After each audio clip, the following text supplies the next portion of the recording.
Hello, my name is Katie, and welcome to the Upbeat Interview, where we explore people's passions, their creative process, and see what inspires them. If you like this video, please give it a thumbs up and subscribe.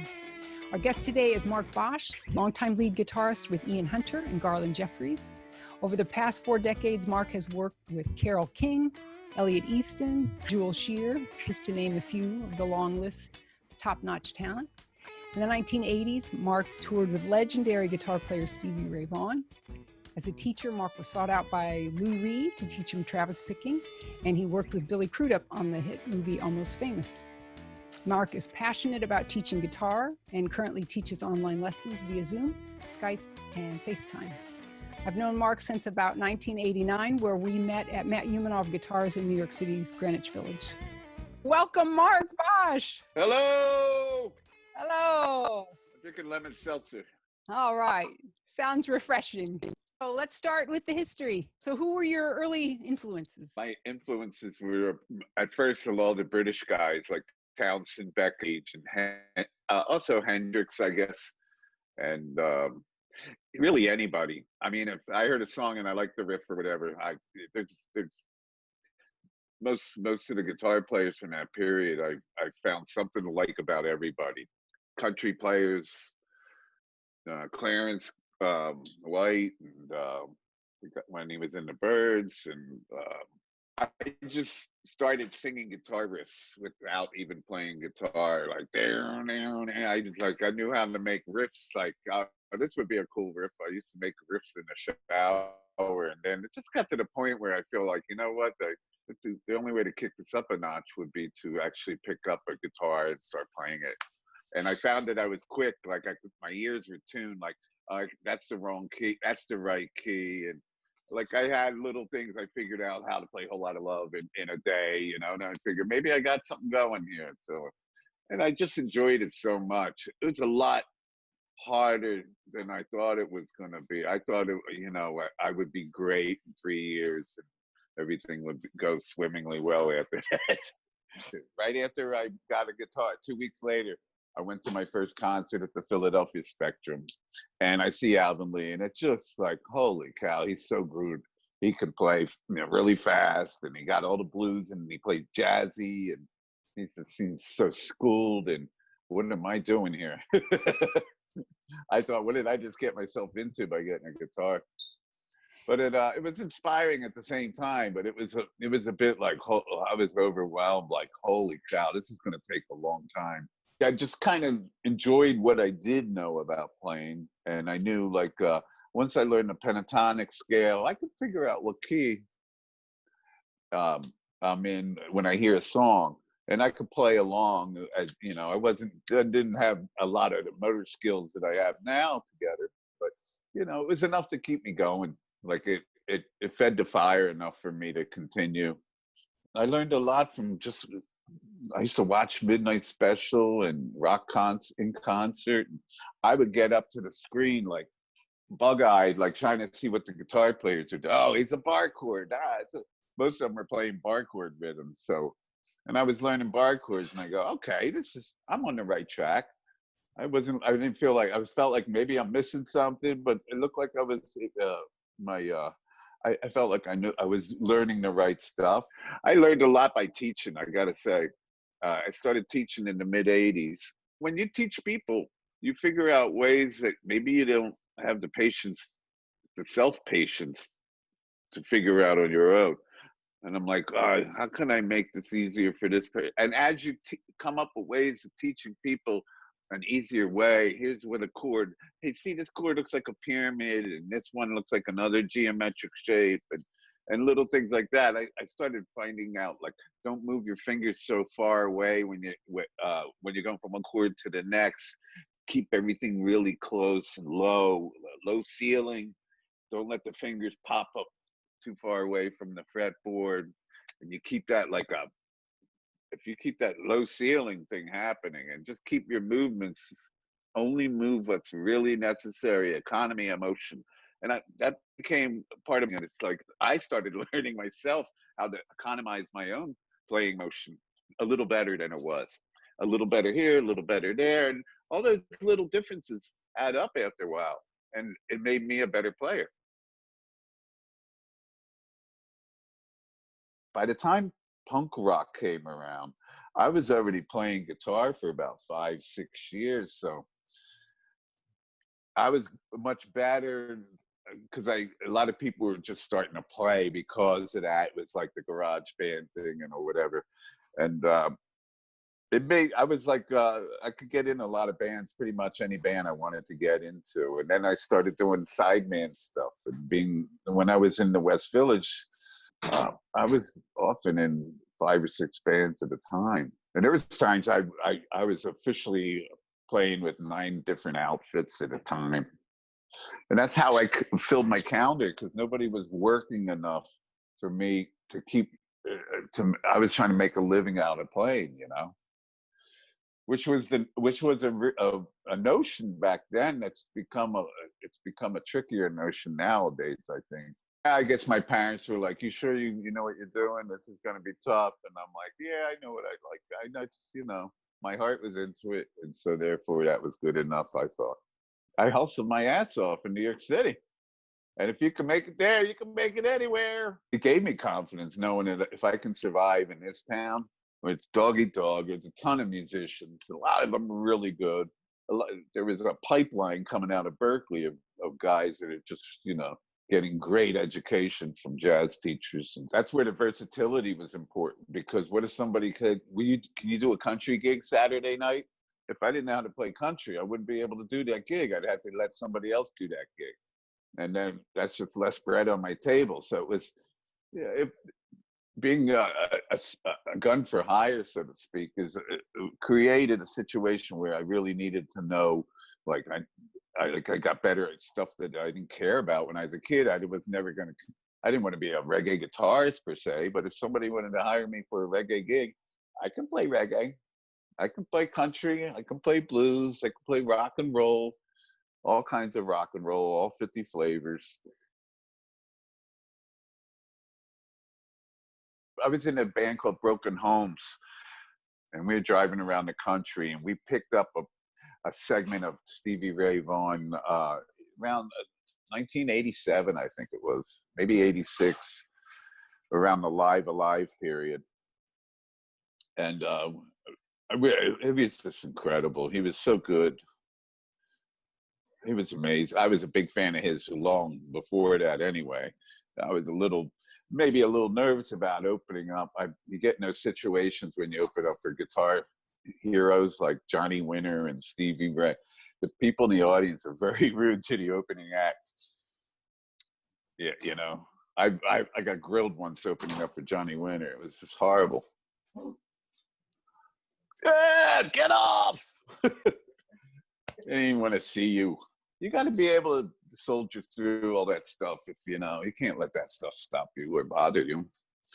But Stevie was very cool. He had his oldest brother Jimmy, and Jimmy, without Jimmy, I don't think he would have been as good as he was, because his older brother was playing guitar for years before Stevie. Stevie, he was emulating his older brother, and his older brother taught him everything he knew, and Stevie took that and fell in love with Hendrix and learned all Hendrix stuff, and just taught, he just really plowed it into a style that was knocking people off their seats. I saw him in New York in the early 80s. This is before I did the tour thing. And I was at the Cat Club, and there was like 30 people there. And it was like we could sit in the front, right in front of the stage, sit down at a table, and it just comes out. He comes out playing Rude Mood, and look, holy cow, look out. Stand back 300 feet. He was just wow. There was a whole lot of wow with him. Sad to see him gone now, When I was working on the advent of my recent the website thing, I had to I started making this list of this piece of scrap paper of like all the people, not everybody that I play with, just the people that you may know or have heard of.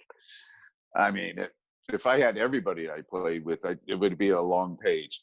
But I had this sheet of paper that was yay long, and by the end, like after a couple of weeks, I was squeezing names in the corner sideways. I was trying to wrangle as much space out of that little paper. I always liked working with vocalists and such, and that's probably why I never really wanted to do my own band, front my own band. I like working with people that really dig singing. And I didn't want to. I could have, done that trip, but I didn't really feel that confident about my own voice. I was confident about my guitar, though.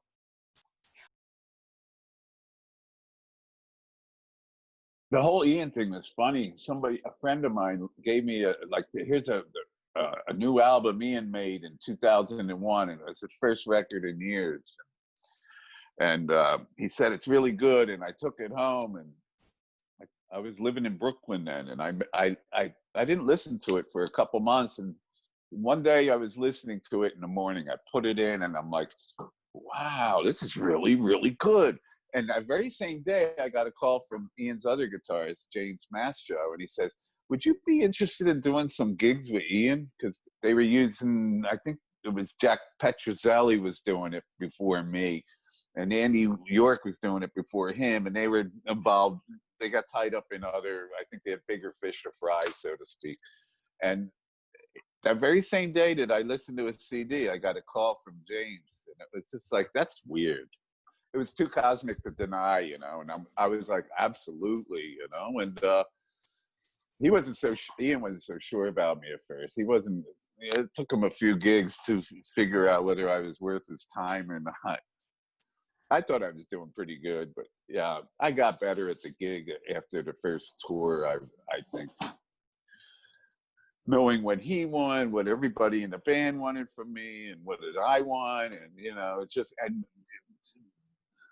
refining all that. And I had already been playing with Garland, so I was juggling the two of them for years, and it was very tricky. And both of them disliked the fact that I was working with the other one. I wasn't making too many friends there, but they tolerated me, and I gave them my best. Mick and Ian were two guys that were as close as any two people in rock and roll. They were like total blood brothers. And when Mick passed away, it was a very sad time for Ian. And he didn't do a whole lot that entire decade. And but he's done a lot since that 2001 comeback record.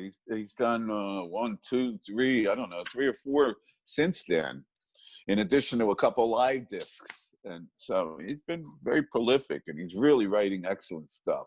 That song Dandy? It's incredible, right? Oh, killer. When I was writing parts for that, I was like, this has got to sound like, I got to like do a real Ronson-esque kind of thing here. And I just, and Andy York helped me write the intro line. He may have had that humming, he hummed it to me, I think. But all the stuff in the verses and then the choruses, I came up with, and it made me feel like this is what Ronson probably would have done, So I try to keep it. Ian had a lot of other guitar players too. I mean, he worked with Earl Slick, Mick Ronson, Mick Rouse. So I was trying to bring a little bit of all these players into his stuff without just trying to be like one guy. And I wanted to be myself as well. I knew, and it took me a little time to find me and all that, but I did. This lineup has been together for 10 years now, and we've done a lot of gigging, and we know each other too well. We're well enough to stay out to each other's hair, something like that. And the funny thing is, we don't see each other too often when we're not playing together. It's just kind of, but when we get together, man, everybody has their blinders on, and they're focused, and everybody's giving it their 110% best. And that's what makes a great band.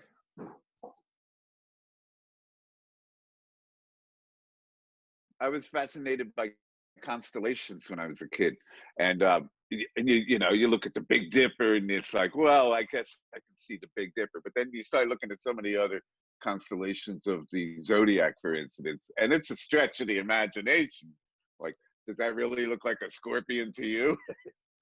But you can see what they're driving at. And like when I teach people like a 4-string F chord, I say it looks like a little step ladder, F stop, F step. Whatever it takes to memorize chords. Like D chords look like pyramids upside. D7 looks like a pyramid. D major looks like an upside down pyramid or a triangle, and A minor looks like a horse move in a game of chess, and so does the E chord. E and A minor look the same, but they're a little bit for trios of strings. You have to articulate really well, especially now that I'm teaching online. I I have a whole new method of denoting what note and where and what finger to play it. Like if we're playing the A bass note on string 6 at the 5th fret, I call that put your index on 65. The first digit is the string and the second digit is the fret number. If I wanted you to play a high 10th fret D major bar chord, your index would be up at 610. That kind of articulation, it's because it's a little tricky trying to see everything I'm doing when I'm teaching people online. That little extra articulation clarifies and clears up any mystery stuff. Make sure you have 4 fingers, finger 1, 2, 3, and 4, and so on. So I come up with ways of coming up with 3-fingered rhythm chords. You know, the D7 shape that you play on the bottom, the 3 treble strings, you can move that onto the 3 bass strings, and you get these little gypsy jazz rhythm chords. I get a A7 on strings 65, 54, and 45. That's the 3 important notes of A7. And if I just move that to the next trio of strings, I have the 4 chord in A blues, D7, and there's E7, 2 frets higher than D. 3 fingers, one shape, and you're playing blues in 5 minutes.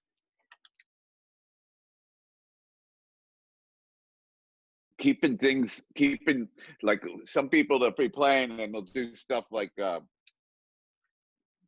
go like, and I'd say keep your boys on the field.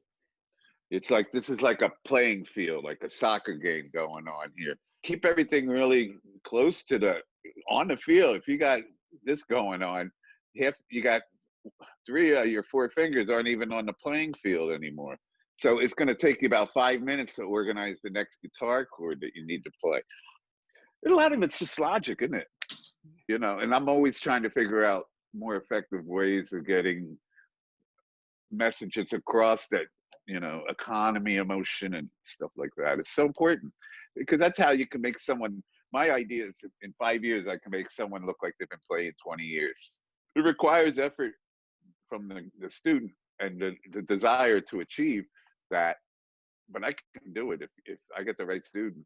And I tell my students, they're like, if you're really serious about playing, you gotta play an hour a day. And that's the low. And if you can play 5 hours a day, then we're going to get somewhere.